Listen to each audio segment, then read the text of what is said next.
start the series today? Yes, please. Okay. It's okay, I think. Yeah. Okay. Good afternoon, everyone. Let me introduce myself. My name is Maya Damayanti. I will be the host for today's international lecture series with the with the theme is bottom-up gender planning. We will have three speakers in here. All of them is female, so I will call them Ibu. So we have Ibu Sonia Roitman from the University of Queensland, Australia, and then we have Ibu Ainun Murwani from Paguyuban, Kalijawi, Yogyakarta, and then we will have Ibu Wido Prananing Tyas from Department of Urban and Regional Planning, Undip. So we will have the speaker from UQ first, Ibu Sonia. Are you ready? Yes, I am. Yeah. Okay. Yeah. You will have 30 minutes to speak. Is that okay? Yes. Hopefully it's less, but yes. Yes. Maybe we can have some discussions later. Yeah. So we will have the speaker to speak first, and then we will have the discussion afterward. Okay. So Ibu Sonia, time is yours. Thank you. So let me share my screen. And you can see my screen, right? Can you see my screen? Yes, we get it. Okay, great. Well, thank you very much. And selamat siang to everyone. And I have to start by apologizing because bahasa Indonesia saya tidak bagus. So I'm very sorry that I have to be speaking in English. So hopefully you can get some translation if you need. But again, so maybe in the question time, we have more opportunities to clarify some things that might be not so clear while I speak in English. So what I wanted to do today was to discuss a topic that might be familiar to some of you, which is how communities in particular organize in relation to developing bottom-up approaches to planning, and in particular looking at gender planning. So how women take the initiative to create some change in our cities. So I would like to show you like the outline of the presentation. I'll give some acknowledgements. I'll show you a bit of my profile for you to understand maybe why I have been invited to this session today. Then I'll give you some conceptual discussions about planning and gender planning. And then I will pass on to Ainun, who is going to be doing her presentation, and she's going to be illustrating what I'm talking about. I'll be doing the more conceptual discussion, and Ainun is going to be talking about Kalijawi, which is the organization she's part of, and in a way that is going to illustrate my conceptual discussion. So first of all, I'd like to acknowledge that I'm partly doing this because I've been working with people from Kalijawi in Yogyakarta since 2014, and I've been learning a lot from them and their work, and I would like to thank you all, the Kalijawi ladies, for how generous they are in terms of how they share their experiences and how we can learn from them. I also would like to thank Donna and other staff members from the planning department at Undip, Diponegoro, for the invitation. Thank you very much.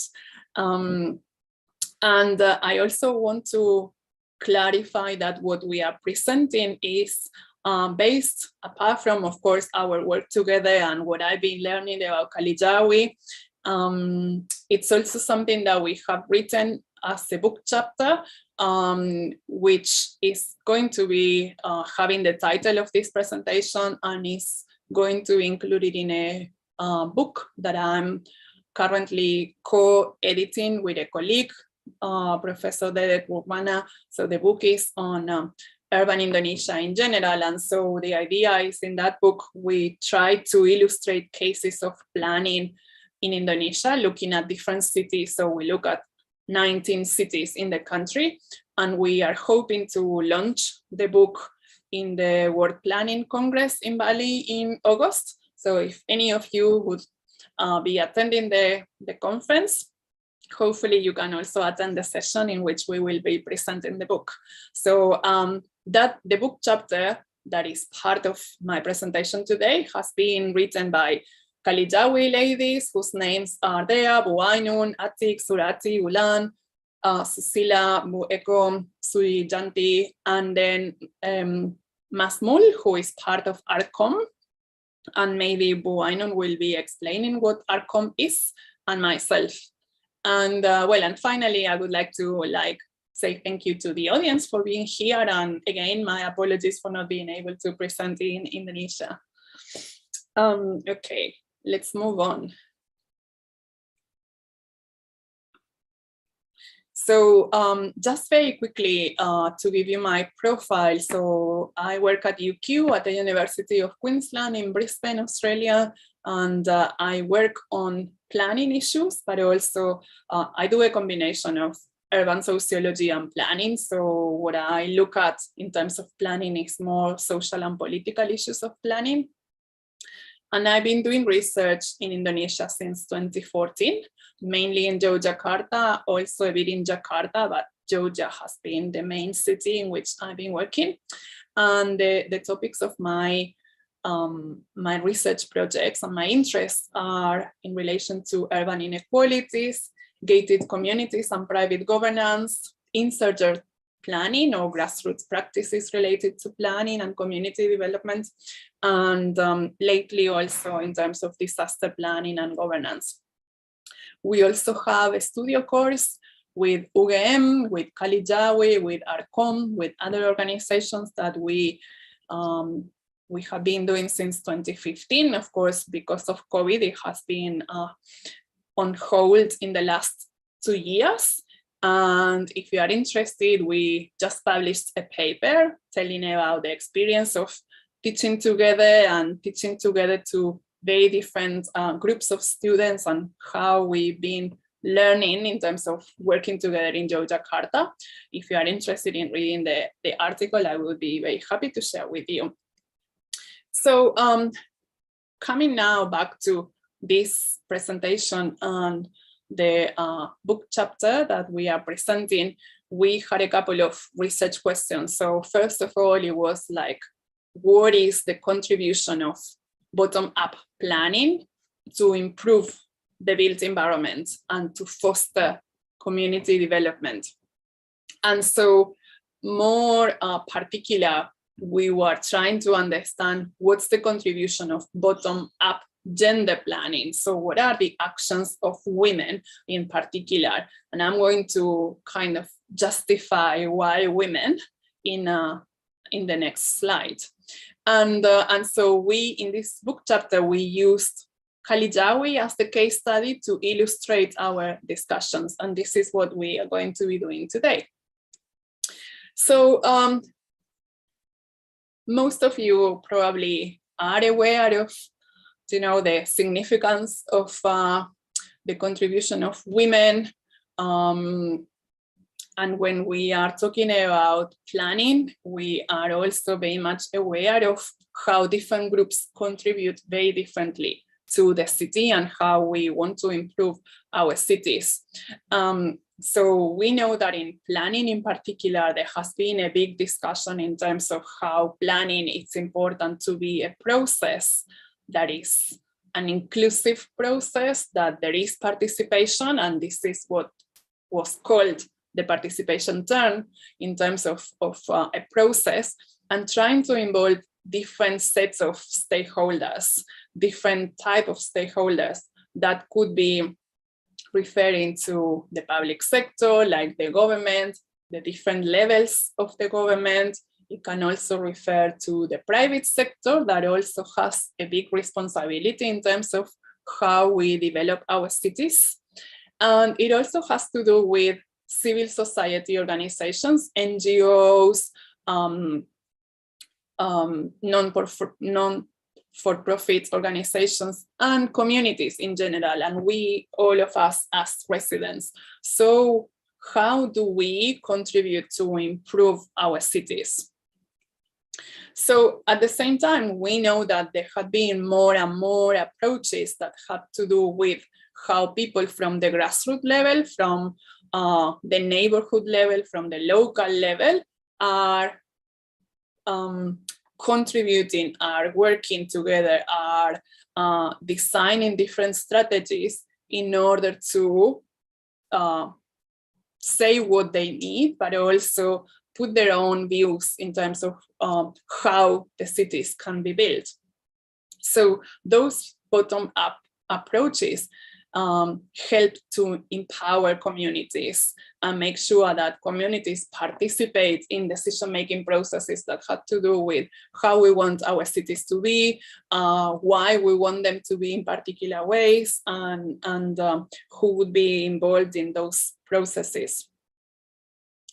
At the same time, we know that there are very different types of participation, and with that we mean that sometimes also participation is a word that you might be hearing a lot in terms of trying for processes to be inclusive, trying for processes to be participatory, but at the same time we know that there are some processes of participation that are not really inclusive, that are manipulated, that is what some people will be calling the elite capture. So some people from the elite or some people from like leaders of communities are the ones who are really making decisions, but not sharing the decision-making process with all of us as normal people. And at the same time, we know that there are very different types of power. And when we are talking about bottom-up approaches, we are usually talking about how there is a type of power that is built on the assumption that we as individuals and we as social individuals, we want to relate to other people, we want to build relationships with other people, and our power is based on the idea that more people are able to do more than single people, like individuals.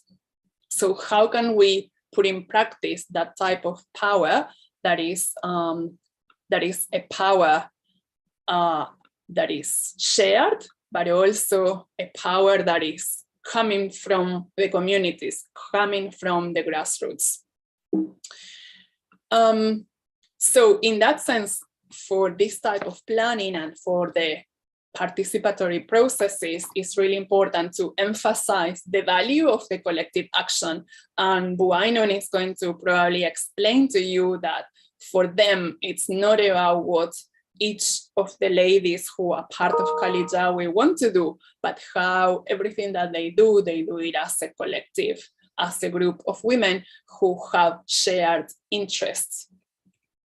So something else that is very important is that, and I'm not sure to what extent you are familiar with these concepts, when we are talking about grassroots and when we are talking about communities, sometimes communities need to fight against the different type of obstacles for them to be able to participate. So there is an author called Miraftab, and she is talking about invited and invented spaces for action, for collective action. And what she's going to say is that there are lots of situations in which actors, communities, stakeholders in general are invited by the government or by those who are leading the process in terms of participating in planning processes. But there are other times in which not all the organizations are really invited. So what happens is that those organizations that are usually marginalized or not included or like segregated, they put effort in creating their own spaces, in trying to find a way to invent their own mechanisms or tools to participate, and in a way to make their voices heard, to be able to express what they want and how they want that. So at the same time, we know that since we are more and more living in cities, so more people live in cities, and this is growing. And in Indonesia, you know that, like, cities are growing, more people are living in cities. At the same time, there are resources are more scarce, and the main one that is very difficult to acquire is land, because land is not infinitive. And so, so that creates lots of process of informality, and in this case in particular, lots of issues with land tenure. But it's important to think about land tenure not just as a binary distinction in terms of formality and informality, but what is it that is in between, and the different and more complex situations that exist that are a combination of, let's say, formal and informal situations. And at the same time, we know that there are more women than men. And I'm sorry, I have to clarify that I'm still talking in a very binary situation as men and women. It's not that I'm not considering people who don't feel like or are not comfortable with a binary position, and they don't want to identify with being men or women. I'm just talking about women in general, and in a way I'm trying to make the explanation a bit more easy to have, but it doesn't mean that I'm excluding other groups that are not or might not be feeling represented by being men or women. But in talking about women in general, we know that there are more women than men. So women tend to have longer life experiences in a way. And so the majority of the population is female. And so at the same time, we know that women tend to be more poor than men, and they tend to be more marginalized, and tend to be more excluded from decision-making processes. And there is what is being called the feminization of poverty. So we know that more women are affected by poverty. So how do we deal with that? How do we address that problem? So in terms of gender studies, and in particular looking at women, some authors have been talking about the importance of making a very big distinction between what we will be calling practical gender needs and strategic gender needs. So when we talk about practical gender needs, we refer to needs that are just based on the fact that biologically we are different, men and women. So we might need, I don't know, like if you go to the toilet, usually the queue in toilets for women are longer than the queues in toilets for men. So in planning issues, there is a big discussion about, oh, do we need more toilets for women than for men? So that is a very common practical gender needs. It's based on the fact that we as women and men are different in terms of biological differences.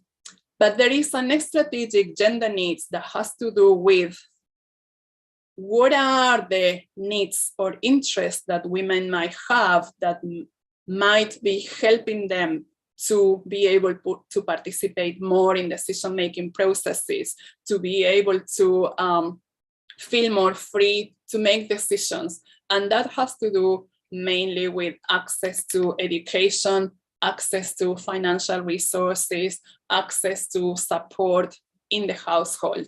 So those needs are going to be called strategic, because if you try to address them, if you can change them, you can also empower women. They can have more opportunities to make decisions and to change their lives and their experiences. And that is very much linked to women who are usually considered as having three big roles in society. So women have a reproductive role. They usually take more care of family and children than men. They have a productive role. They have to support the households, and many of them have jobs, and they need to secure salaries or wages to be able to financially support the households. But at the same time, they have a role in the community. They have to do some activities, they have responsibilities. So that is also something that is incrementing or making more difficult the role and the responsibilities and the tasks that women have. And this is why you might have heard of a concept that is the concept of intersectionality, which is mainly used in gender studies, but it refers to how women, because of having all these difficulties, being more poor, having less opportunities, having less access to education or to health or to decision-making processes. So that is a cumulative process that is not just having more, but it's the fact that you have more problems that makes it even more difficult or worse to overcome. So, and the final point for us to consider in terms of conceptual discussions is that, of course, if we are talking about gender, we are talking about the Sustainable Development Goal number 5, and we are also talking about goal number 11, because we know that if we think that cities have to be inclusive, they need to acknowledge and they need to understand what the different needs for different groups are. And in this case, women might be one group, in the same case that if we are talking about gender, people who don't feel or who don't feel included in the binary distinction between men and women are also a group that needs to be accounted for and needs to be considered in terms of what the needs are.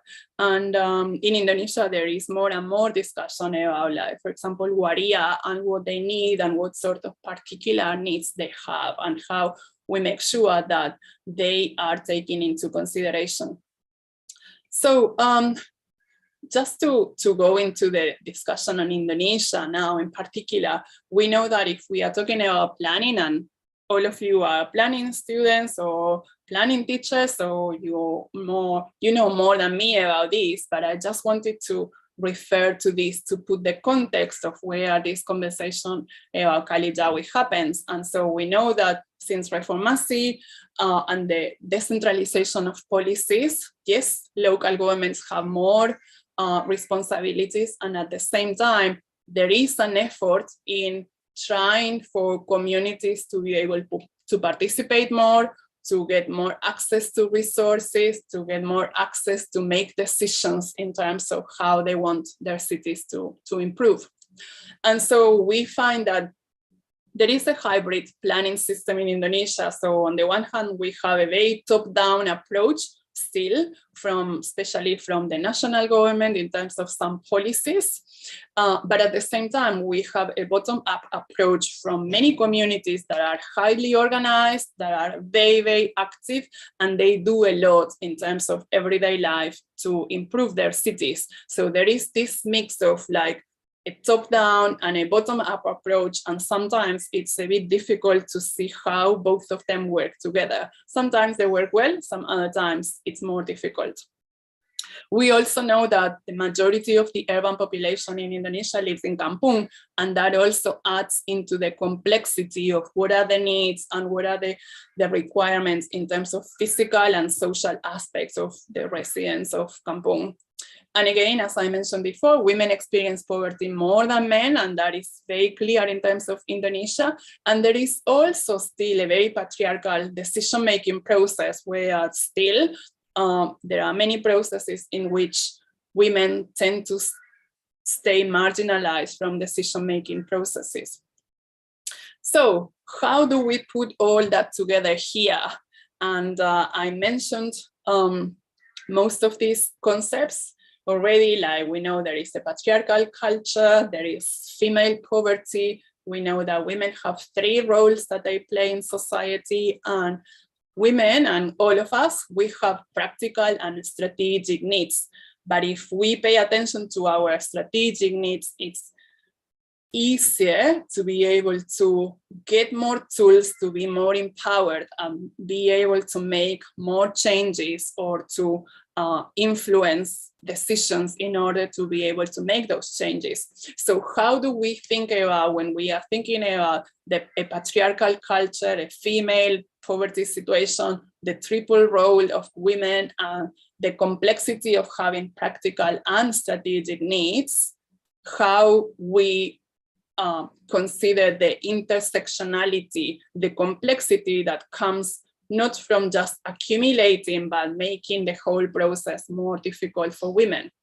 So the reason why I think that Kalijawi is a great example is because they do a wonderful job, and they have been working on, Ainun is going to explain more about that, but they have been working in Yogyakarta since 2012, and it's really impressive in terms of how they've been able to raise their voices and make sure that people and governments and other people around the city also hear what they have to say and hear what they need and how they can make positive contributions to the city. So they have been able to first find new ways to influence. So they have been inventing their own spaces, and once that they have been more visible, they have become more a very important kind of actor in Yogyakarta, and they have more and more been invited to be part of different projects run by the government or run by other organizations, and everything is based on their own collective action. And what are the different strategies and practices that they have been able to implement in these nearly 10 years. They are going to celebrate the 10-year birthday, I guess, very soon, I think in July. So Ainun can say more about that. So I think that it's going to be really interesting to hear from Ainun. And that's it from me. So these are some of the Kalijawi ladies. And that's it, and I'm going to pass on to Ainun, if that's okay. Is that okay? Yeah. Okay, Sonia. Yes, give me 1 second. Yeah. Oke. Selamat siang semuanya. Bu Dona, Bu Landung, dan Bu Maya. Perkenalkan, saya Ainun dari Paguyuban Kalijawi di Yogyakarta. Paguyuban Kalijawi, seperti yang sudah disampaikan Sonia, bahwa secara garis besar bahwa Paguyuban Kalijawi adalah paguyuban ibu-ibu yang ada di bantaran Sungai Winongo dan Gajah Wong, yang terbentuk pada tahun 2012 dengan kegiatan utamanya adalah penataan kampung dan menabung. Waktu awal kegiatan di Kalijawi sebelum terbentuk itu kami bersama Arkom Jogja. Arkom Jogja adalah arsitek komunitas, jadi teman-teman dari beberapa disiplin ilmu yang tergabung dalam lembaga sosial masyarakat yang fokus pada wilayah-wilayah urban dan juga heritage dan juga kebencanaan. Jadi teman-teman Arkom waktu itu di tahun 2011 masuk ke kampung di bantaran sungai, mengajak beberapa warga untuk melakukan mapping. Mungkin next Sonia. Jadi di tahun diawali dengan mapping di 4 kampung waktu itu. Bersama ibu-ibu dan juga warga di bantaran Sungai Winongo dan Gajah Wong. Jadi kalau di kota Jogja itu ada 3 sungai besar di KPY kawasan perkotaan Jogja itu ada 3 sungai besar. Di sebelah timur ada Gajah Wong, di sebelah tengah ada Code, dan di sebelah barat ada Winongo. Saat itu Arkom fokus di Gajah Uwong dan Winongo, karena kalau di Code itu sudah banyak yang memperhatikan, karena Code kan langsung terdampak erupsi Merapi dengan lahar dinginnya, sedangkan yang Gajah Uwong dan Winongo ini permasalahannya lebih parah tapi tidak ada yang memperhatikan. Waktu itu Arkom masuk ke Winongo dan Gajah Uwong, mengajak warga untuk melakukan mapping, terus muncullah beberapa permasalahan di kampung yang sangat familiar sekali, permasalahan di wilayah bantaran sungai, yaitu tentang status tanah, sampah, terus rumah tidak layak huni, sanitasi, dan air bersih. Terus bermula dari 4 kampung, terus bergerak menuju sampai ke 14 kampung yang akhirnya dengan permasalahan yang ada itu kami sepakat kalau kami hanya menunggu bantuan dari pemerintah, rumah dan kampung kami akan selalu menjadi kumuh gitu. Waktu itu fokus kami adalah di permasalahan status tanah dan juga rumah tidak layak huni. Kalau status tanah di Jogja itu agak beda dengan wilayah-wilayah lain. Di sini ada, kalau di Jogja itu status tanahnya ada Sultan Ground, yaitu tanah milik keraton, terus ada ngindung, sewa tapi pada perorangan, sewa tanah pada perorangan yang biasanya itu dilakukan zaman dulu dari nenek moyangnya, terus yang sekarang-sekarang ini hanya meneruskan saja gitu. Terus ada tanah Pedikengser, yaitu tanah bantaran sungai, terus ada tanah pinggir rel, terus ada tanah sengketa juga. Jadi permasalahan-permasalahan status tanah di bantaran sungai itu seperti itu. Kalijawi juga pernah melakukan kajian tentang mapping tentang status tanah ini, terus membuat skema-skema penyelesaian tentang beberapa skema penyelesaian dari permasalahan yang ada. Tapi diawali dulu waktu pertama kali kalau kita bicara tentang status tanah yang semua anggota Kalijawi itu berada di tanah informal. Jadi secara keamanan tinggalnya sangat rentan. Tapi ketika bicara tanah di Jogja, untuk mengadakan tanah yang formal itu bagi kami sangat sulit gitu. Terus kami mulai fokus ke rumah, kondisi rumah yang tidak layak huni. Rumah kami yang tidak sanitasinya, terus pembuangan limbah, terus kondisi pencahayaan, kondisi ruang geraknya itu sangat tidak layak untuk tempat tinggal. Terus kami mulai fokus ke situ, bersepakat di 15 Juli 2012 kami membentuk Paguyuban Kalijawi yang melakukan tabungan setiap hari sebesar 2.000 untuk menyelesaikan permasalahan rumah. Next, Sonia. Jadi tabungan ini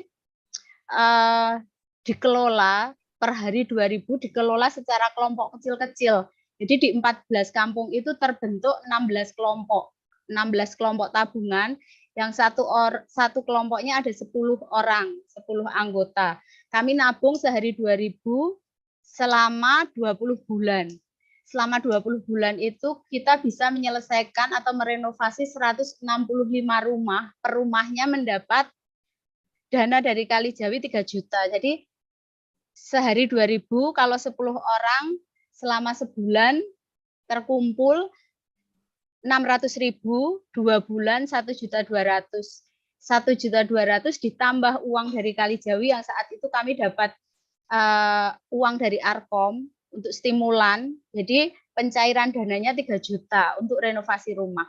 165 rumah berhasil kami selesaikan di tahun 2014. Dan melihat kenyataan bahwa dengan stimulan 3 juta, tabungan mereka 1.200.000, stimulan 1.800.000, pelaporan renovasi rumah dari anggota itu tidak ada yang habis 3 juta. Mereka habisnya minimal 7 juta, 5 juta, bahkan ada yang sampai 25 juta. Jadi kenyataan di masyarakat itu ketika diberi stimulan sedikit saja, mereka punya daya untuk menyelesaikan permasalahannya yang dulu tidak pernah terpikirkan bahwa masalah rumah itu adalah masalah yang sangat pokok, masalah lingkungan itu diawali dari rumah gitu.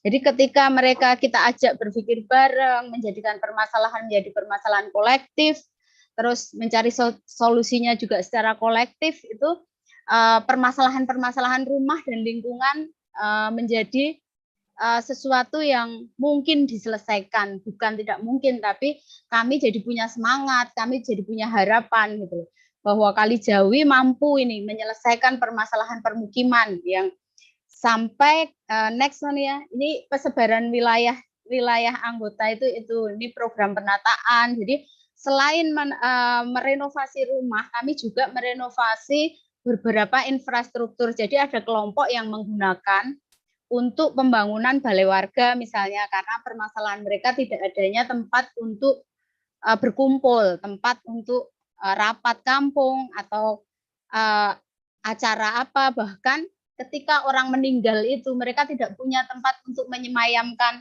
jenazah karena rumahnya sangat kecil-kecil.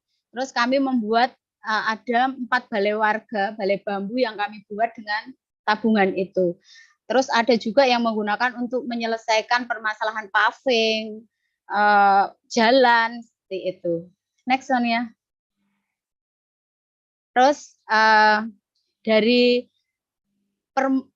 awal kita melakukan renovasi rumah yang saat itu kami berharap bahwa ini adalah awal. Kami terus bergerak, terus melakukan advokasi ke pemerintah dengan apa yang sudah kita lakukan gitu. Kita membuat model perencanaan di 6 kampung waktu itu di bantaran Sungai Winongo. Kita membuat 6 model perencanaan yang kita ajukan ke pemerintah. Dan hasilnya sekarang ini bantaran sungai di Kota Jogja sudah sangat bagus. Di tahun 2014 kami mengajukan perencanaan itu, walaupun ketika implementasi kami tidak dilibatkan. Tahu-tahu oh sekarang di bantaran sungai sudah ada sepadan sungai 3 meter. Oh di bantaran sungai sudah ditalut, sudah ada bioseptik. Itu dulu hasil yang kita lakukan, perencanaan yang kita lakukan di 6 kampung itu yang kita ajukan ke pemerintah. Jadi kami berpikir bahwa kolaborasi itu sangat penting gitu loh.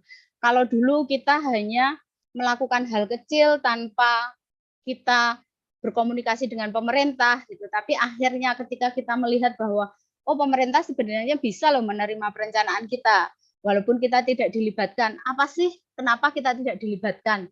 Nah, kita terus mencari, kita terus berkomunikasi, berkolaborasi dengan pemerintah, dengan akademisi, terus menjalin komunikasi. Kita datang ke pemerintah ketika kita punya perencanaan, kita sampaikan, yang akhirnya di tahun 2017 kita berhasil mengajukan perencanaan di Kampung Merican yang saat itu mendapatkan SK kumuh. Mereka akan dipindahkan, ada 41 rumah yang harus dipindah karena harus ada jalan inspeksi 3 meter. Waktu itu sudah ada konsultan yang datang mendatangi warga bahwa penyelesaian permasalahan kumuh itu adalah dengan dirusunkan. Kebetulan sebelum 2017 kami sudah membuat perencanaan di Kampung Merican. Terus kami mencoba untuk mengajukan apa yang sudah kami rencanakan ke pemerintah Kabupaten Sleman dan akhirnya disetujui. 41 rumah, 8 rumah yang benar-benar hilang ketika dikepras 3 meter itu dipindah di sekitar situ, direlokasi karena warga juga sudah mapping, mencari tahu tanah-tanah kosong yang bisa digunakan untuk relokasi. Akhirnya 8 rumah direlokasi masih di wilayah situ dan sisa lainnya di upgrading on-site. Jadi kita sudah membuat perencanaan detail sampai dengan desain rumah ketika menghadap ke sungai, apa yang hilang dipindah kemana, sampai ke pembiayaan sudah kita lakukan dan kita ajukan ke pemerintah dan terrealisasi.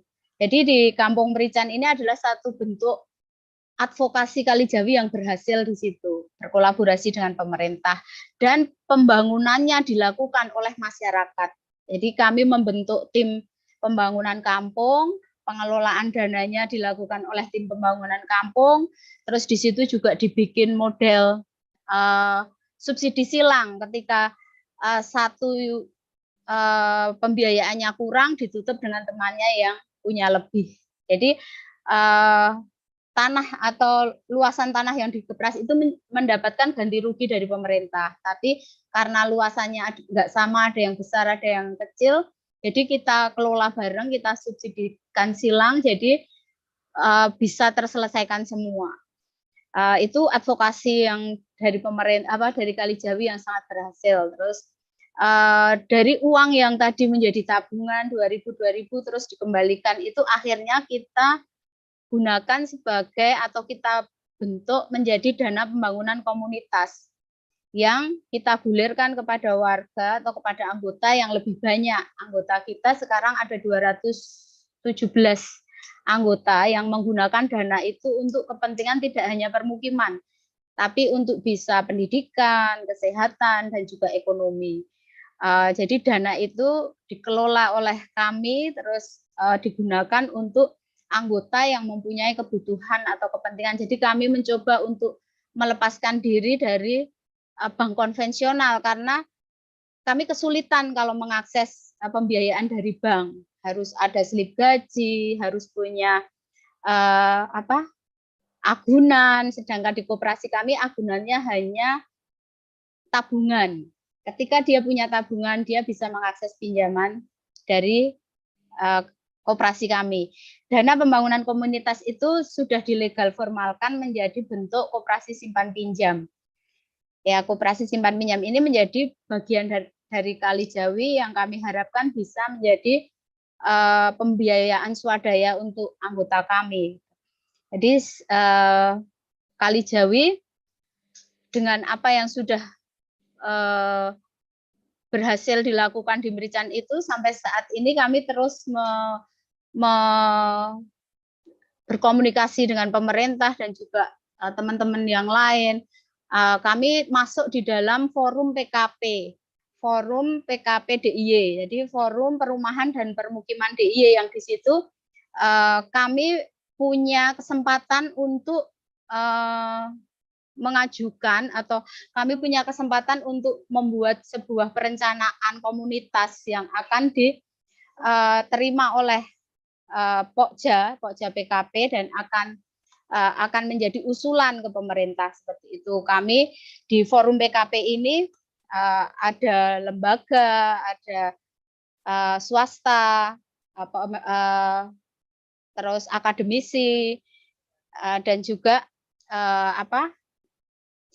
PKP sendiri masuk di dalam forum itu. Jadi itu yang Kalijawi lakukan sampai saat ini gitu loh, bahwa sebenarnya Paguyuban ini adalah wadah untuk ibu-ibu atau masyarakat yang berkesempatan untuk berpartisipasi aktif dalam pembangunan. Ketika perempuan hanya sibuk di rumah, kalau di kampung biasanya kan perempuan itu hanya sibuk ngurusi rumah, ikut sibuk mencari nafkah. Nah, kami di Paguyuban Kalijawi ini mencoba untuk ikut berperan aktif dalam pembangunan, memberikan usulan, ikut dalam proses pembangunan, ikut dalam ngawasi pembangunan. Ketika ada pembangunan di kampung, misalnya BKM yang melakukan, kami ikut dalam tim pembangunan. Ibu-ibu itu ikut dalam tim pembangunan, bahkan mereka bisa mengontrol belanja. Misalnya ibu-ibu di Kalijawi itu mampu untuk belanja sendiri, karena daripada orang lain yang membelanjakan, udah kita belanjakan sendiri aja, cari yang murah, cari yang kualitasnya bagus gitu loh. Ada sisa dana bisa untuk membangun yang lain seperti itu. Jadi kami tidak hanya menunggu dari misalnya BKM, kita hanya menunggu yang membangun sana, yang belanja sana, tapi kami ikut berpartisipasi gitu loh. Ikut dalam rapat, ikut dalam ini. Jadi perempuan di sini kami menunjukkan bahwa perempuan itu bisa loh, perempuan itu berdaya gitu loh, ketika diberikan ruang gitu.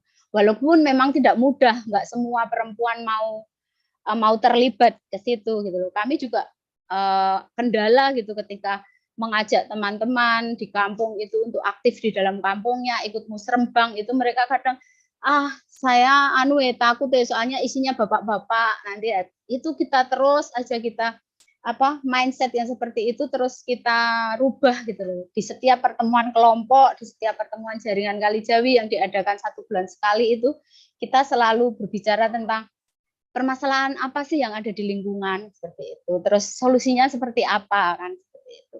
Jadi banyak yang pernah kita lakukan, banyak keberhasilan yang pernah kita buat dan menunjukkan bahwa perempuan itu berdaya dan perencanaan yang dari masyarakat itu tidak maksudnya bisa bersanding dengan perencanaan yang dibuat oleh pemerintah gitu.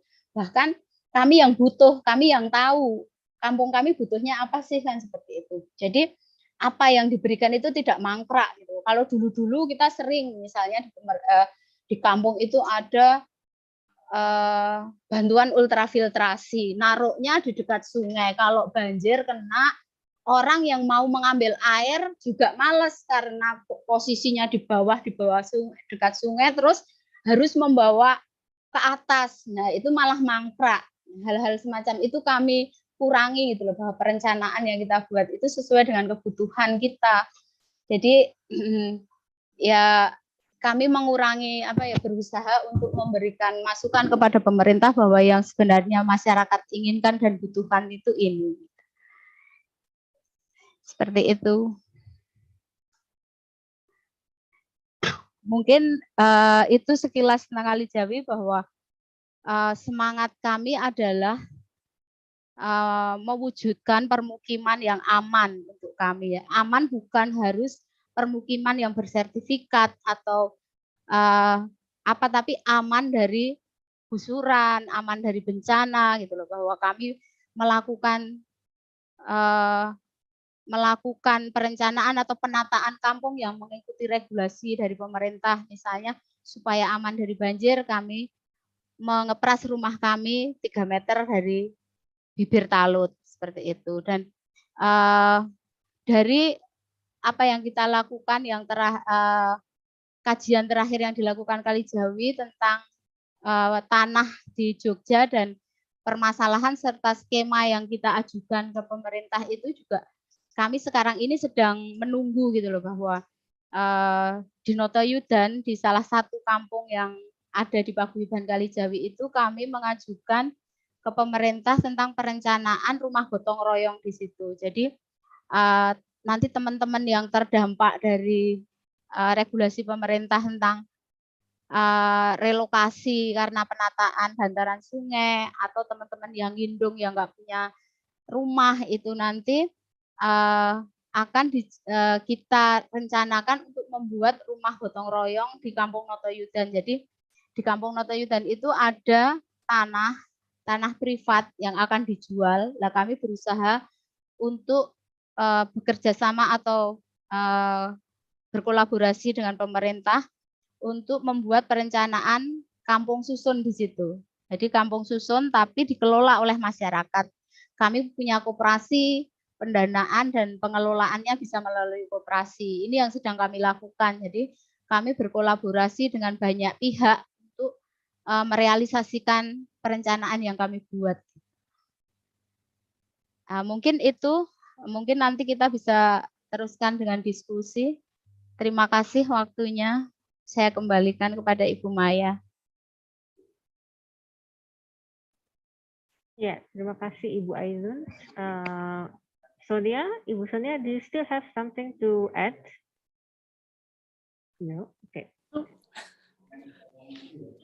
I think that Bu Ainun gave a very long explanation about Kalijawi, so no. Yeah, thank you. Okay, very interesting presentation from Ibu Sonia and continue by Ibu Ainun about if I may to restate the title, Community Organization and Neighborhood Improvement through Collective Actions.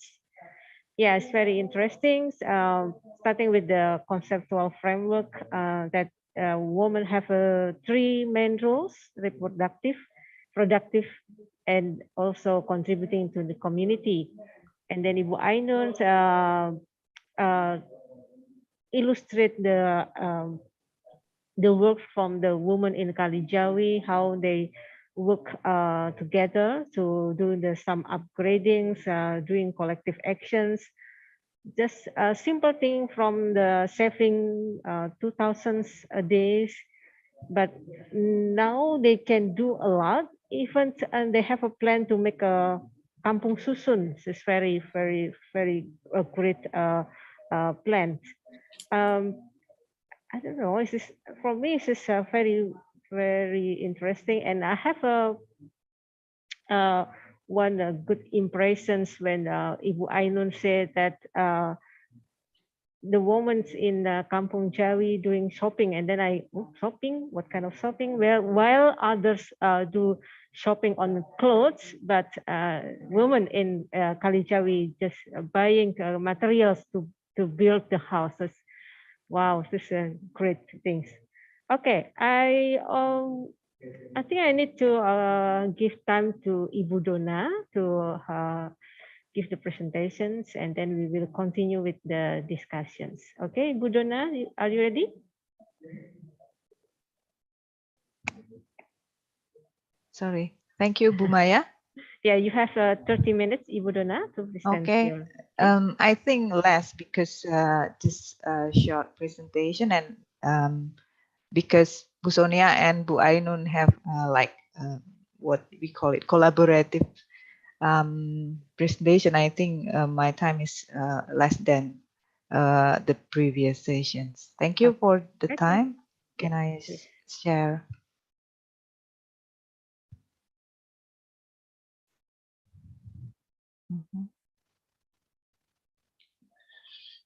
Sorry for waiting.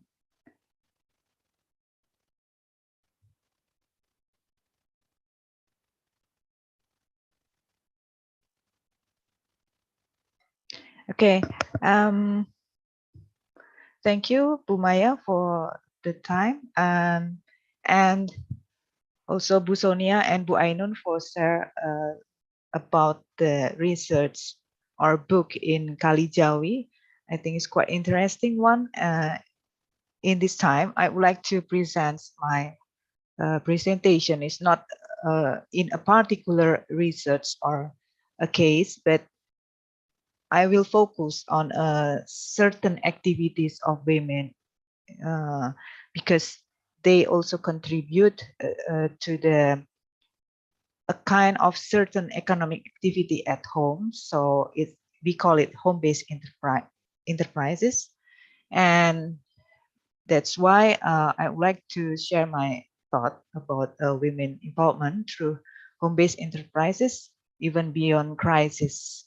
I mean, the crisis here is also about not only pandemic, but also other crisis, for example, earthquake or another crisis. And yeah, how women can adapt with the crisis through the home-based enterprise activity is quite important to point of that kind of issue. So I would like to give some cases how can the women can adapt with the crisis. So, oops. Yeah. Why the women is contribute to the labor force? Actually, we should think that the fast growing of industrial sectors make the women can join with that kind of activities, and also the development of job or opportunity is quite fast growing, and not only in industrial sectors but also in another many sectors, so women can contribute, for example, education and other things. And based on the ILO, International Labour Organization, how women can empower, it can be through, for example, access to property, assets, and financial services, or access to social protection, through education or skill development and training, and also support for care work, and also representation and collective action, also access to decent incomes or better incomes, and also this kind of the supporting factors in the women's empowerment. And if we talk about entrepreneurship, so it can contribute to economic development, because from the enterprises, from even in some micro one of the enterprises, it can contribute to economic activity. So it's an alternative efforts in solving unemployment problems, also as a form of participation in national economic growth without burdening the government and society, and also it increase productivity. And also if we talk about how the government can support the household as an economic, as one of the economic system, it's there's some main actors and factors that it should be government commitments and consistency, how they can support a kind of the small or micro enterprises in a household level. And also it should be, there's a cross-sectoral program coordination. I mean, it's not only if we talk about the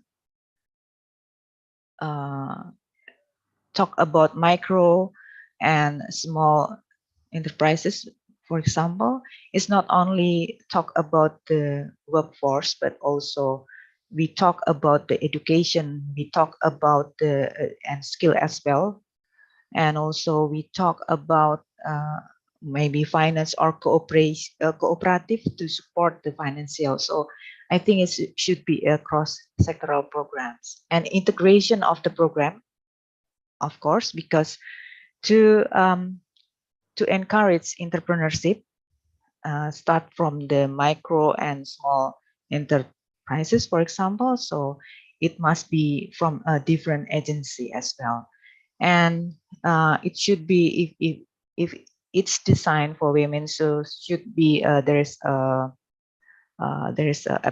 applicable program and system and also mechanism, so women can involve in that kind of activity.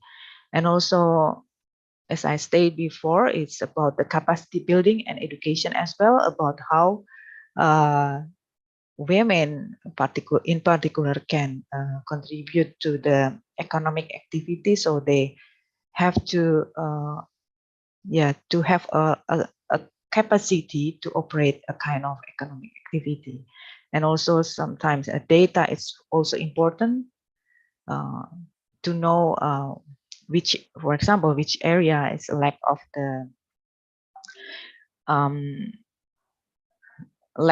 the capacity to, for example, to build or to have or operate small enterprises, for example. But in other regency has a high level of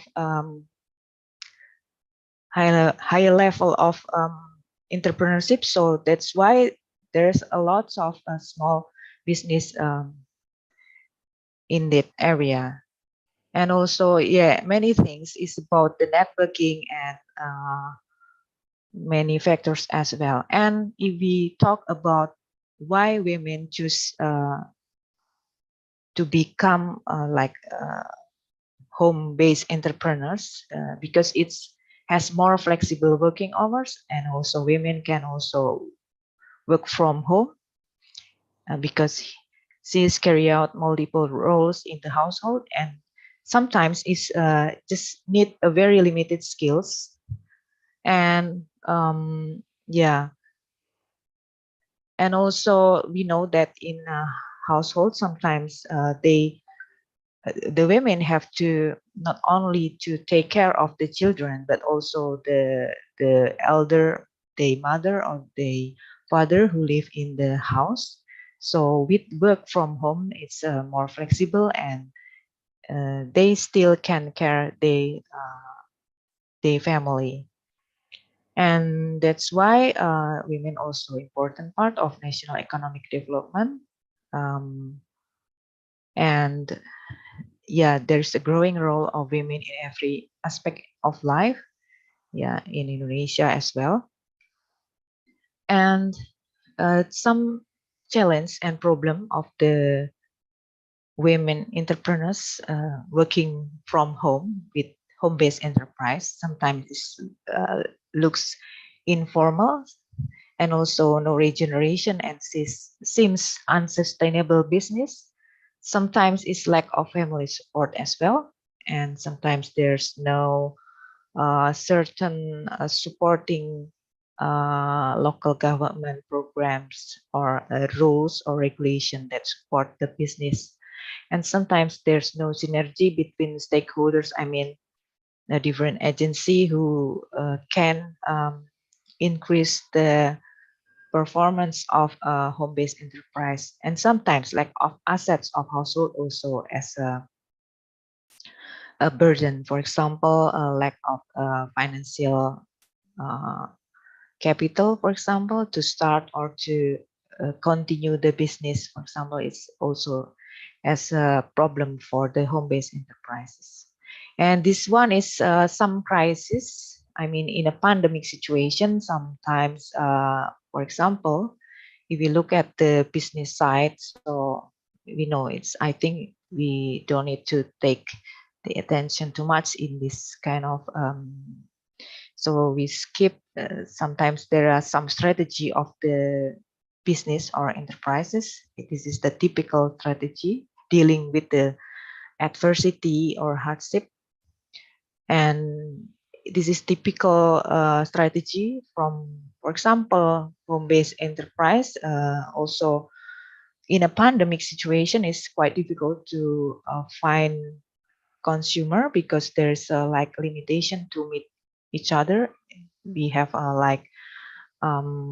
yeah, we have to self-isolation, something else. So that's why with e-commerce, for example, is also helpful for them to business to be survive. And if we talk to another response dealing with the crisis and disaster, for example, if we talk in Bone Bolango, for example, because of the in Gorontalo, in Sulawesi, how they can dealing with the flooded. So there's some program to rehabilitation of the social economic in post disaster time at in 2008, and then some recovery is detected. So it must be like production and distribution activities must be present, economic transaction, it must be exist, something like that, and also increase production and distribution.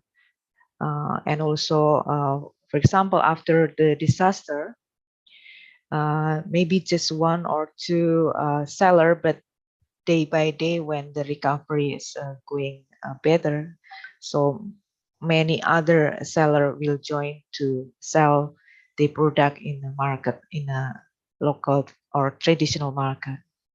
And also in Nusa Tenggara Barat also has like program as well to dealing with the crisis and disaster. There is earthquake, and also in Lombok, and there's some program, for example, with the provision of the credits and stimulant funds, something else.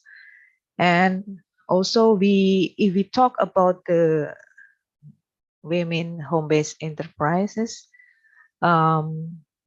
yes, sometimes in the situation of the disaster, there are lots of loss of jobs because maybe, yeah, maybe the economic situation also impacted by the for example, earthquake, something like that, and then that's why women is encouraged uh, to be entrepreneurs, start from home, and that's why some local government give assistance uh, to some women to, yeah, to become micro or small entrepreneurs. And then if we talk in this case is about the encouragement to involve in home-based enterprise. In another case, in Palu case, there are some collaborative program, yeah, between a certain agency, and then the encouragement as well to women to involve, to start or to sustain their previous home-based enterprise. So the business actors are dominated by housewives in Tombu Sabura district, Donggala Regency, yeah, in Sulawesi Tengah or Central Sulawesi, and then also in Lapindo Mat disaster, Jawa Timur, the role of social capital is also important to, I mean, this one is Women Association to support the existence of many home-based enterprises or home-based women home-based entrepreneurs. And a case of Tambak Lorox, this is a local market, but particularly is a fish market, sells smoked fish as well. It's not only smoked fish, but also like, yeah, fresh fish that captured by the fishermen. It's just sell in that kind of market, and then many of them, I mean, the seller is almost all is a women. But I found one woman sells the smoked fish, and she's also make the smoked fish every day from home, and then in home, and then bring to the local market in Tambak Loro. And unfortunately, the renewal of market in response to flooded or rock, we call it, and that's why the area need to be renewal. Maxi moves to inside part of the market, and the feasibility to prospective buyer reduces. It means the income also decrease, but the mother can survive with the new, yeah, the new condition. Still can sell the smoked fish, but yeah, it's quite not as many as before. In conclusion, women home-based enterprise and the ability to adapt with crisis, pandemic, or new situation seems interlinked. Although some new challenge occurs through the new situation or hardship, the ability to cope seems presents in various level. Women are able to contribute to economic or welfare from the household level to wider scale of contribution. One of the cause is the flexibility to adapt and cope with the hardship. And women can contribute to economic activities even from home, and therefore can contribute in crisis recovery from home. I think it's all from me, Bu Maya. So this is about home-based enterprises, women, and crisis. Thank you. Thank you, Ibu Dona, for the presentations. Also very interesting about women empowerment through home-based enterprises. So this is not this is give us another insight that women's participations or women roles is not only on the one that Ibu Sonia and Ibu Ainun presented previously, but also in terms of economic activity, they can take a roles by being an enterprises. So thank you very much again for Bu Dona and Bu Sonia, also Bu Ainun for the presentations. Now we come to the second sessions, time for discussions. So I will give a chance for the audience to address your question for both to Ibu Ainun, Ibu Sonia, and also Ibu Wido or Ibu Dona. Please raise your hands and mention your name and also to whom you address your question, and then you state your questions. Please. Yes, the audience, please. Yes, we have Diski Ayu. Wait a minute. Is there anyone else who want to ask? No? Okay, Diski Ayu, are you there? Iya, Bu. Yes, please. Terima kasih atas kesempatannya, Bu. Menurut saya bahasan ini sangat menarik. Yang ingin saya tanyakan, saya ingin bertanya kepada Ibu Aini. Perempuan Kalijawi itu kan sangat aktif di bottom-up planning. Yang ingin saya tanyakan itu, apakah ada kendala ketika berkomunikasi dengan pemerintah? Kemudian apa solusinya ketika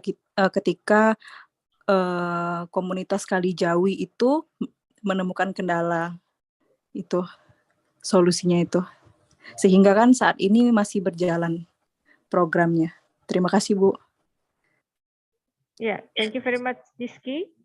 Diski addressed her question to Ibu Ainun about the obstacle or problems of the woman in Kalijawi to communicate with the local government and how you or the woman in there overcome this problem. Please, Ibu Ainun. You can answer the questions. Oke, terima kasih Mbak Diski ya tadi. Ya, sebenarnya kendala untuk berkomunikasi dengan pemerintah itu memang kendala utama dari Kalijawi ya. Jadi apa yang kita lakukan dari tahun 2012 kita ajukan ke pemerintah di tahun 2014, perencanaan yang kami buat itu dianggap ilegal gitu loh, karena dilakukan oleh komunitas. Pada saat itu kami hanya punya tekad bahwa kami ingin menunjukkan bahwa di masyarakat itu ada gerakan perempuan yang bisa melakukan ini gitu. Pokoknya pantang mundur, pantang menyerah, kami tekad-tekatan untuk maju ke pemerintah. Sampai sempat kita dulu pernah membuat aksi. Jadi aksi menagih janji ke Pak Wali Kota waktu itu bahwa apa yang kita ajukan itu kok tidak ada respon sama sekali. Terus kami membuat aksi mengirim kartu pos ke Pak Haryadi dan akhirnya kami dipanggil. Terus kami mengajukan apa yang menjadi keinginan kami gitu. Kami hanya ingin tidak menuntut apapun. Kami hanya ingin bahwa kami bisa loh membuat sebuah perencanaan dan kami bisa loh bersuadaya untuk menyelesaikan permasalahan kecil, tapi untuk permasalahan besar pastinya kami tidak mampu dengan uang 2000 gitu. Terus akhirnya terus kami lakukan komunikasi, terus kami berkolaborasi dengan lembaga lain, dengan akademisi, terus sampai juga akhirnya ketemu dengan Sonia yang waktu itu datang ke Jogja, terus pengen bekerja sama dengan Kalijawi. Waktu itu bahkan kalau saya tidak salah dari Kim Praswil itu menyarankan kepada Sonia bahwa kenapa tidak dengan FKWA, kenapa harus dengan Kalijawi.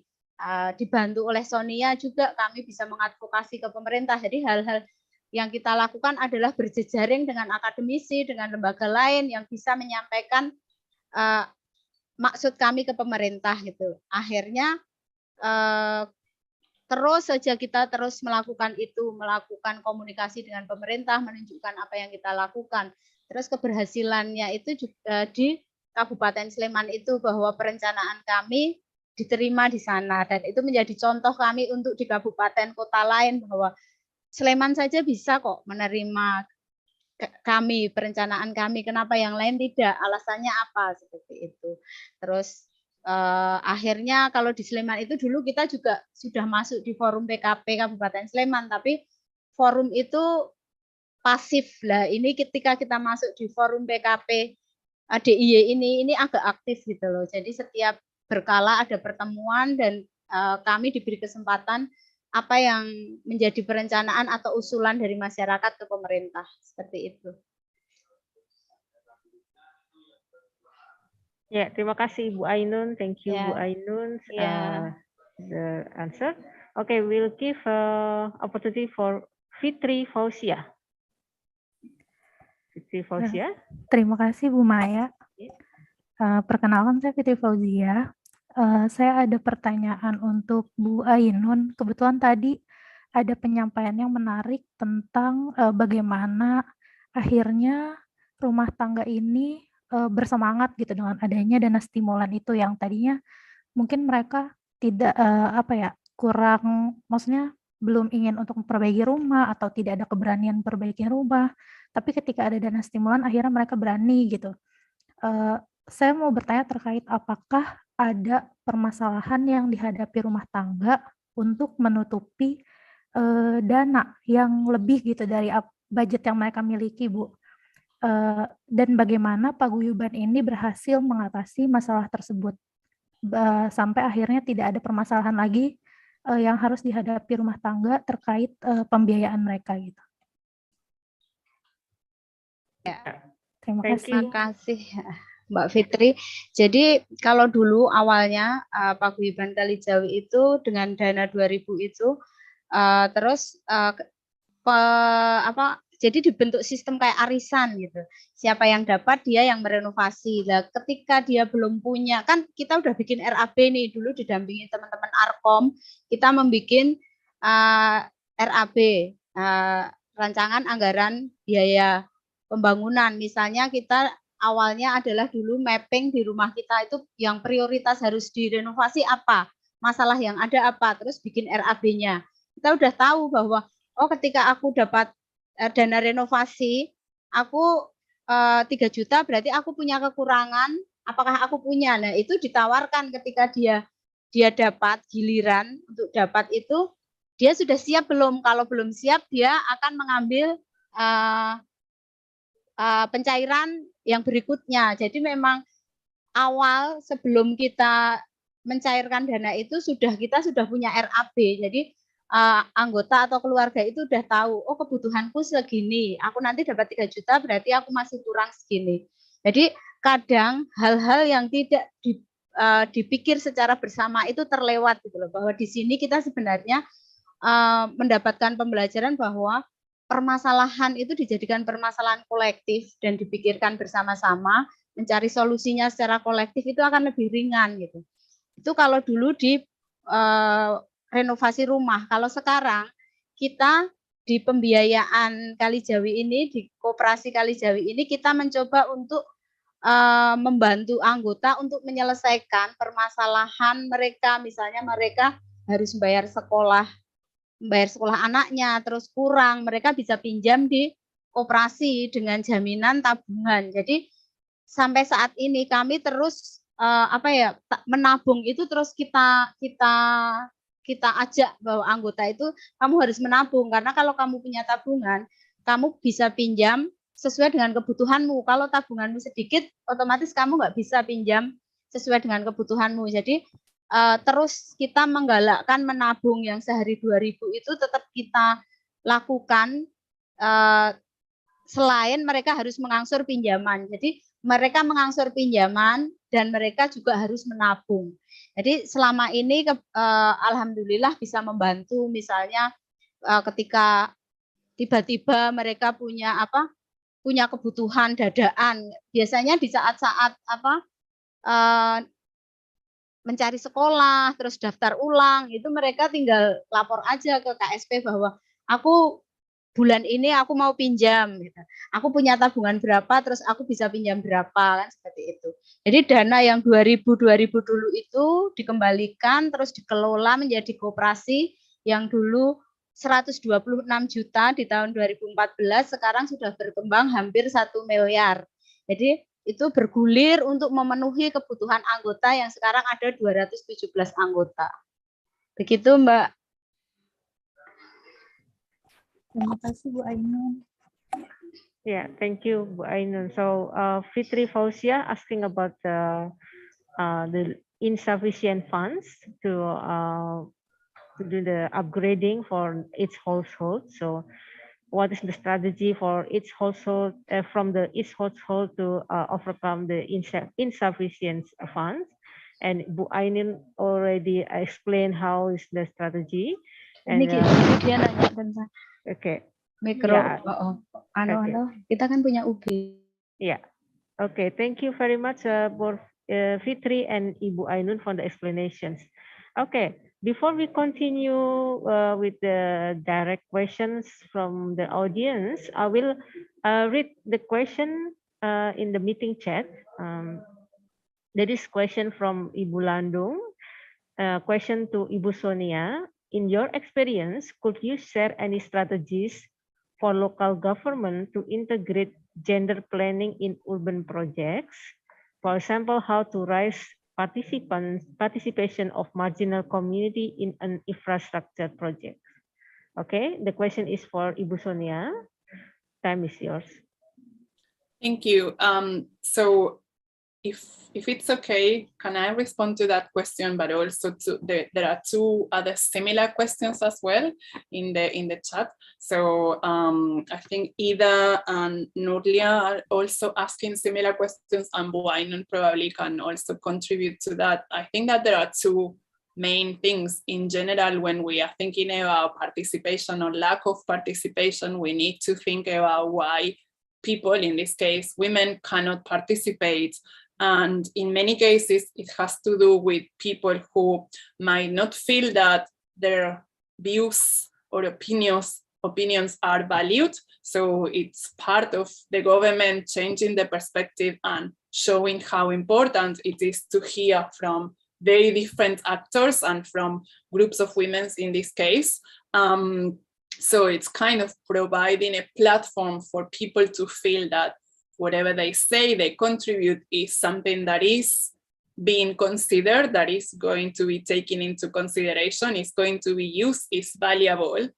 At the same time, there are also practical issues that everyone who is trying to engage with communities, whoever the groups are, you need to make sure that they are inclusive and that are accessible. So starting with understanding where are you meeting, when are you meeting, make sure that it's not conflicting women with other responsibilities that they might have. It's places where they feel safe to attend. It's particular times that they are available. So those things could be very practical and could be very easy to solve in a way if you pay attention to what are the needs of those groups.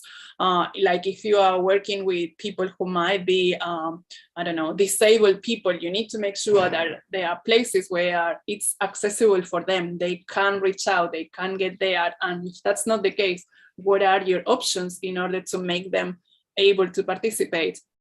And I think the other point that was mentioned was how to make sure that people and women who might not have formal education feel that they can participate. And I think that it's also part of breaking the assumption that you only value knowledge that is formal knowledge that you got from education or like attending to school or going to like university. There are lots of different knowledges, and especially in planning, we know that it's really important to emphasize the importance of experiential knowledge, emphasize the importance of knowledge that you get just because it's your neighborhood. You live there, you know what the problems are. It doesn't really matter whether you have been to school or you don't have.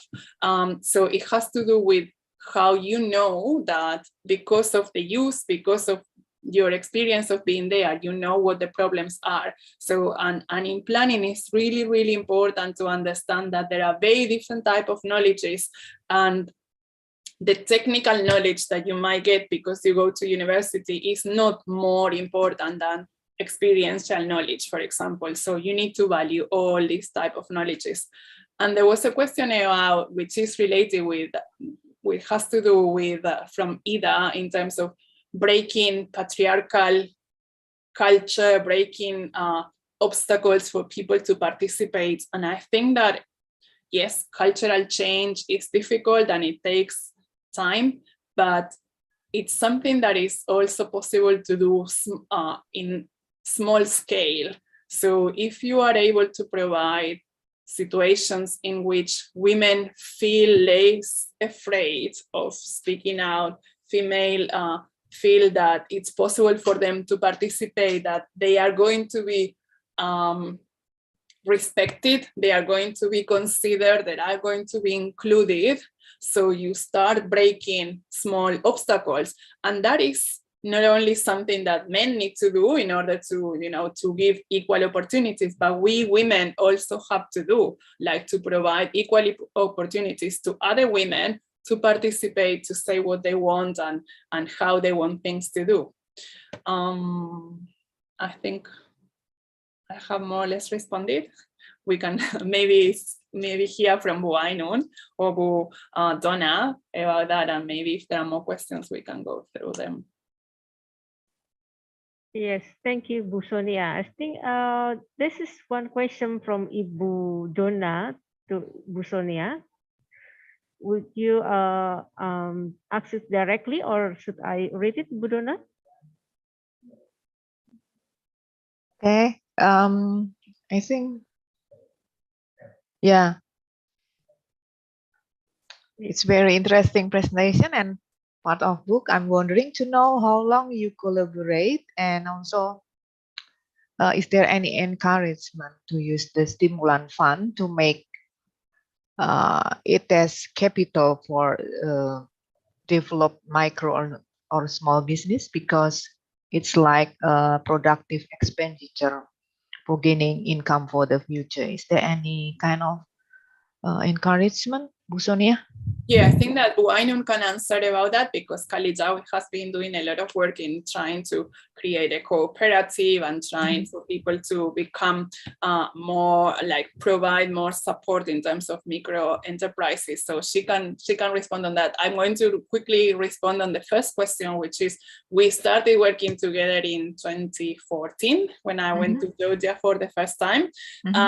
And it's been a long process in which we've been doing different things. So, like, of course, every time that I've been able to travel, it's better. But I think that it's, so it's been part of some of my research projects that I had initially. But then when we started doing the course, they're one of the key partners in the course that we've been sharing also with UGM.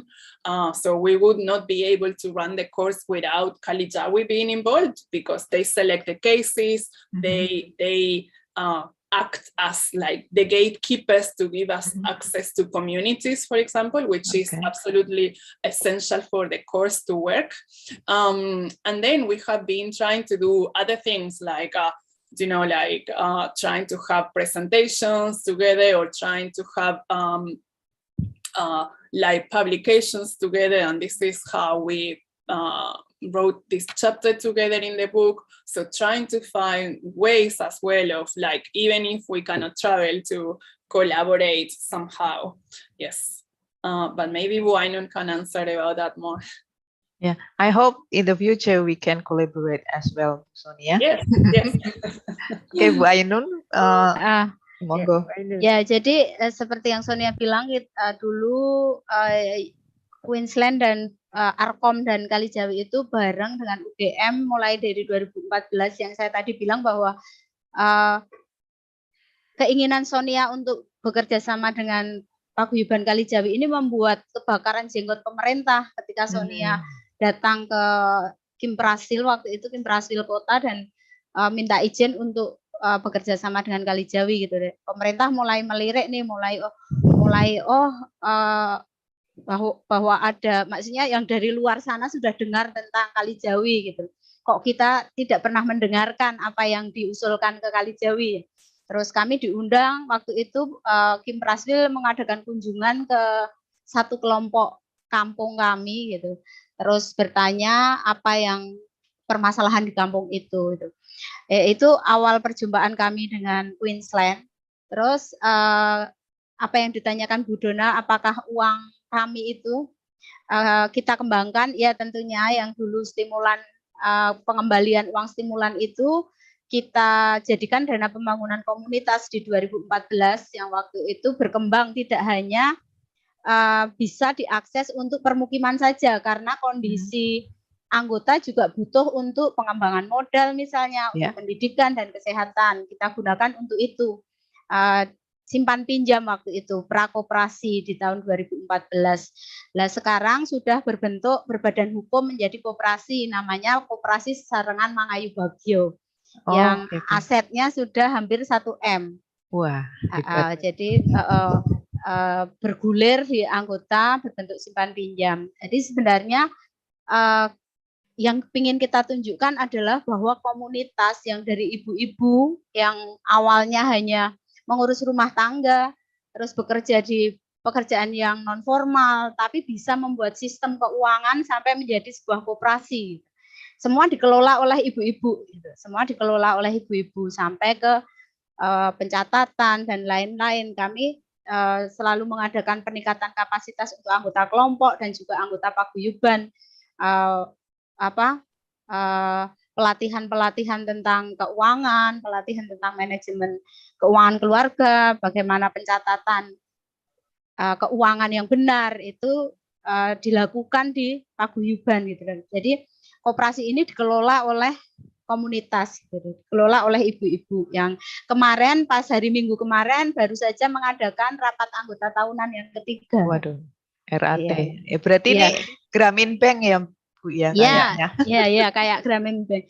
Jadi selain koperasi kami juga punya usaha bersama Bu Dona. Jadi kami juga awalnya dulu belanja bersama ketika melihat begitu banyaknya anggota, terus melihat perkembangan harga di pasar yang sangat fluktuatif, kami mencoba untuk mencari supplier dengan harga bagus, terus belanja bersama. Waktu itu diawali dengan belanja bersama, yang sekarang menjadi UB, usaha bersama. Jadi yang kita lakukan itu, UB juga, Kalijawi punya produk jamu jahe instan yang dibikin oleh ibu-ibu. Itu juga lumayan waktu pandemi COVID itu laris Bu ketika kita membuat itu. Itu salah satu ketahanan yang kami buat waktu itu usaha bersama ini adalah bagaimana kita bisa bertahan pada masa krisis yang semua hampir kehilangan pekerjaan. Jadi berdampak gitu loh, sangat berdampak ekonomi bagi kami gitu loh. Dampaknya tidak hanya kesehatan, tapi waktu itu ekonomi kami benar-benar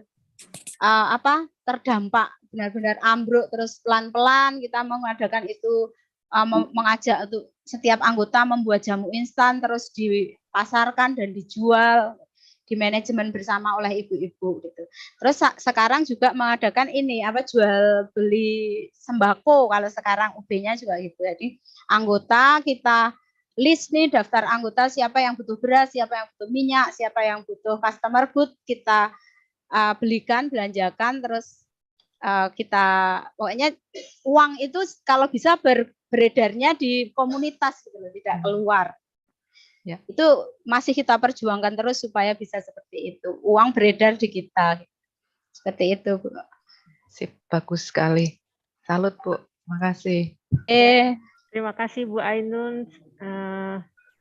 Ya, Bu Maya. Yeah, we still have some questions for Bu Ainun.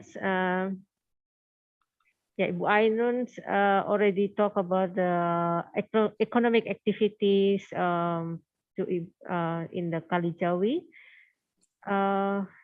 Ini Bu Ainun, tadi ada pertanyaan terkait dengan, bentar ya, dari Pak Andi Wicaksono, berapa anggota komunitasnya yang aktif, kemudian kegiatan rutinnya apa saja, kemudian ada juga, ini maaf saya langsung ke sudah ada, maaf.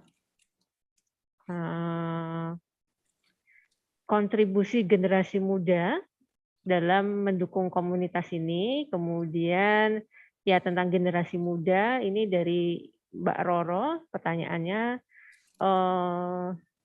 ya menyertakan generasi muda untuk mempertahankan komunitas ini. So maaf Bu Ainun, saya perlu mentranslate sebentar.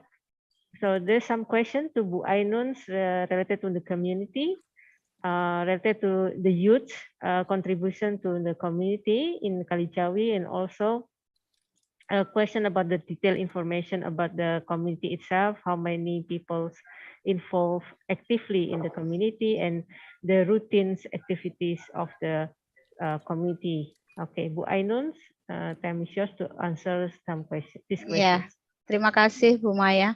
Jadi saat ini anggota aktif itu anggota yang ikut menabung gitu, ada 230-an Bu. Tapi kami juga berkegiatan dengan banyak warga di bantaran Sungai Winongo dan Gajah Wong, membuat perencanaan, terus pemetaan gitu.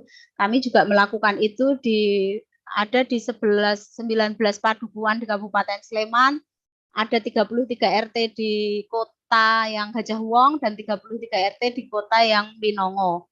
Itu kami berkegiatan bersama warga. Kalau yang aktif yang menjadi anggota koperasi itu ada 230 orang, 230.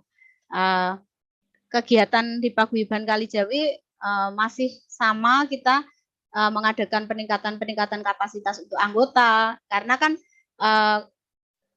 koperasi ini kan miliknya Kalijawi nih, di bawah divisi ekonominya Kalijawi. Di koperasi ada pendidikan dasar, pendidikan lanjutan. Nah, pendidikan ini kita gunakan untuk anggota. Jadi peningkatan kapasitas apa yang dibutuhkan oleh anggota Kalijawi itu akan direspon oleh koperasi dengan mengadakan pendidikan ke anggota. Terus kegiatan rutinnya pertemuan kelompok, di setiap kelompok ada pertemuan 1 bulan sekali. Terus pertemuan pengurus juga ada. Terus kami ketika berbicara tentang mengikutkan pemuda, kami juga mengajak beberapa anak dari anggota untuk berkegiatan. Kadang juga mengadakan acara khusus untuk remaja. Terus kebetulan Kalijawi ini kan dampingannya Arkom.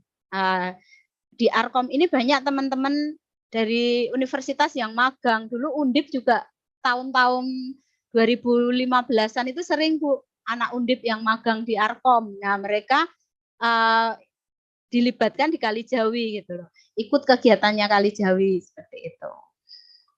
Jadi sering, pokoknya setiap tahun itu ada anak yang magang, bahkan nggak pernah berhenti, setiap hari itu ada aja mahasiswa yang magang di Paguyuban Kalijawi. Gitu. Ya, terima kasih Bu Ainun atas jawabannya. Sepertinya ini juga menjawab pertanyaan dari Mbak siapa tadi? Maaf. Mbak Stefani dia tentang keberlanjutan paguyuban. Tadi sudah beberapa sudah disebutkan, tapi monggo kalau Bu Ainun ingin menambahkan strategi untuk keberlanjutan or the strategy to sustain for the sustainability of this community. Ya. Jadi untuk keberlanjutan kami tetap ada pengkaderan ya Ibu. Jadi setiap 3 tahun sekali pengurus paguyuban itu ganti gitu. Jadi kami melakukan pengaderan kepada setiap anggota. Jadi ada pengurus baru, terus ada anggota perwakilan kelompok yang selalu diajak dalam kegiatan. Jadi dia tahu bagaimana Kalijawi ini. Terus banyak ibu-ibu ini yang sering membawa anak-anaknya Bu. Jadi anak-anaknya jadi tahu, oh kegiatan ibuku itu apa toh, oh kegiatan ibuku apa gitu. Jadi mereka tahu gitu loh. Cuma mungkin yang penting adalah kadang gini, sejarah yang tidak tertulis itu kadang dilupakan.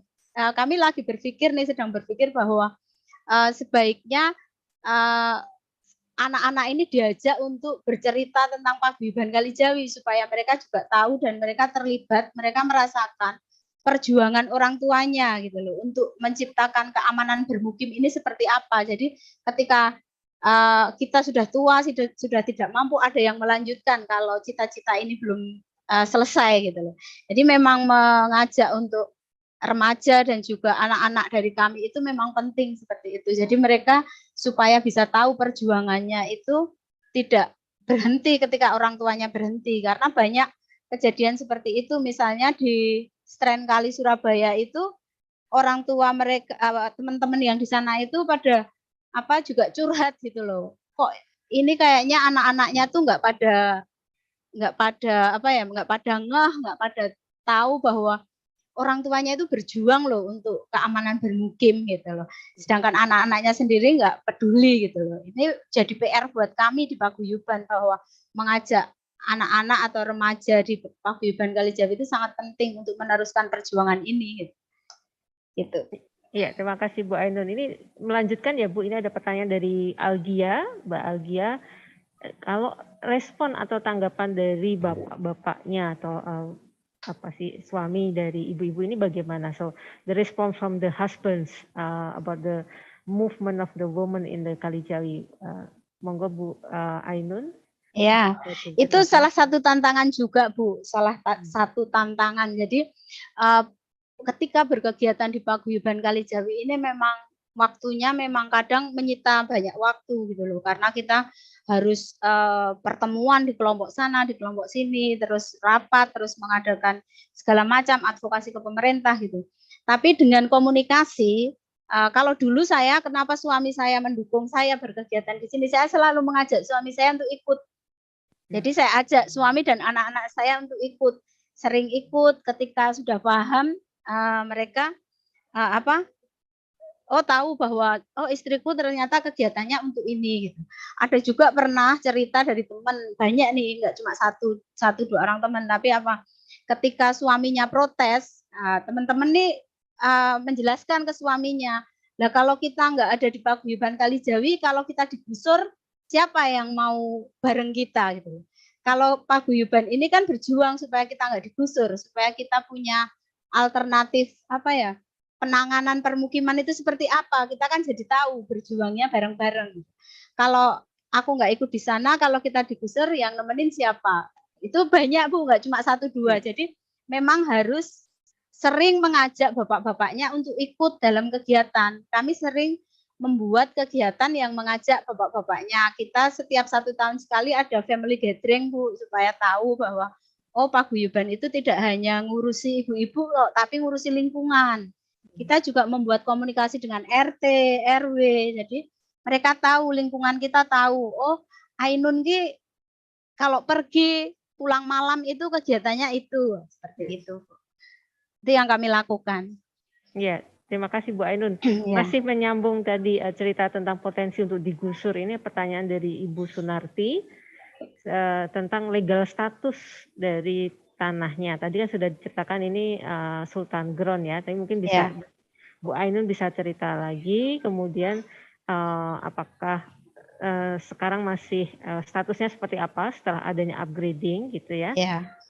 Kemudian yang pertanyaannya nanti dilanjut tentang peran dari PKP Bu. Nah, mungkin bisa diceritakan lebih lanjut lagi. Jadi kalau untuk status tanah di Jogja ini memang banyak ya Bu, agak kompleks kalau bicara tentang status tanah. Kalau di pedesaan atau administrasinya desa, itu biasanya tanahnya adalah tanah kas desa. Jadi mereka menyewa ke desa, perjanjiannya dengan desa. Nah ini juga belum dikatakan aman, karena kan begitu desa membutuhkan, bisa saja sewaktu-waktu digusur. Jadi advokasi yang dilakukan Kalijawi itu sebenarnya sedang mencari tentang keamanan bermukim, misalnya bagaimana negosiasi dengan desa supaya di surat perjanjian sewa itu tertera jangka waktunya lama, 30 tahun atau 25 tahun. Jadi kita akan aman dalam jangka waktu lama. Terus kalau sekarang di DIY itu kan ada undang-undang keistimewaan Bu. Jadi semua tanah yang tidak bersertifikat itu menjadi tanah Sultan Ground atau tanah Kasultanan. Nah, itu sedang dilakukan yang namanya PTSL, pendataan tanah lengkap sistematis. Nah, itu jadi tanah-tanah kayak yang dulu digengser itu sekarang akan diberikan kekancingan, namanya surat kekancingan yang nantinya akan menjadi tanah milik keraton. Tapi ini dalam proses, Ibu. Jadi ada syarat, misalnya kayak tadi, kenapa Paguyuban Kalijawi bersuadaya untuk ngepras rumahnya 3 meter dengan menggunakan dana koperasi. Itu karena untuk mengikuti regulasi itu, Bu, supaya dapat kekancingan rumahnya harus ada jalan inspeksi 3 meter. Nah, itu sekarang sedang dalam proses, tapi kita belum mendapatkan dana sertifikat kekancingan itu. Jadi tanahnya masih tanah non formal, jadi belum menjadi hak milik. Tapi kalau bagi kami sertifikat itu tidak penting, yang penting adalah jaminan tinggalnya, Bu. Sertifikatnya nggak penting, malah nanti kalau punya sertifikat itu malah jadi masalah baru. Dijual atau digadaikan nggak bisa. Nah, itu masalah baru. Jadi yang terpenting yang kita perjuangkan adalah tentang keamanan tinggal, jaminan tinggalnya, bahwa kamu tidak akan digusur dalam jangka waktu seperti ini, kan, seperti itu. Begitu, Ibu. Oke, terima kasih Bu Ainun. Ya. Ini banyak sekali tadi pertanyaan Bu Ainun, semoga masih ini. Okay, I think I have one question to Ibu Sonia. This is from Nurlia. Based on your experience, maybe she's not only from Kalijawi, related to cultural traditions that prohibit women to do certain things about works. Can you tell us about this ones, about cultural traditions and women obstacle, Sonia? Yes, I already mentioned a bit of this question in the sense that I think that something that is really important is to consider that cultural change takes a very long time, and it's more like to do very small actions, like Kalijawi's actions, that you are not going to completely change the system, but slowly you are, as a woman or like groups of women, like you are taking opportunities in order to be able to say what you think, find yourself in situations in which you have not only more opportunities, but also you feel more respected, you feel safe to say what you need. And that has to do with both women supporting women and also men supporting women, and making sure that both men and women have opportunities to, like express themselves and say what they want and say what they need. But there is a lot of still work to do. There are lots of situations that still need to change, and it's important. And so part of the change also comes with making visible the injustice around unequal treatment of women in many situations. And so the more we know and the more we talk about and the more we try to address the problem and the more we ask the government to do something about it, and that also happens here in Australia and in most countries around the world, the more that you ask for justice and fair treatment, the more opportunities you have. If everyone stays very quiet, then there is no really a lot of chance for change. So it's part of us for all of us to be active, not only in terms of women rights, but a lot of other topics that we might want things to be different at the moment. Yeah. Thank you, Ibu Sonia. Thank you, Bu Wido dan Bu Ainun. It's very interesting discussions and sharings. So if I can conclude that it's not an easy effort, but it's not impossible. So thank you very much for your sharing, particularly Bu Ainun's very hard works, and I think that is challenging, but thank you very much for the sharing, and good luck and feel success, a lot of success for the next plans. Okay. So amin, Ibu. Yeah, amin. Thank you very much. So if Yeah, I got a note from the organizer that I think we need to close these sessions. And before we close this session, once again, I want to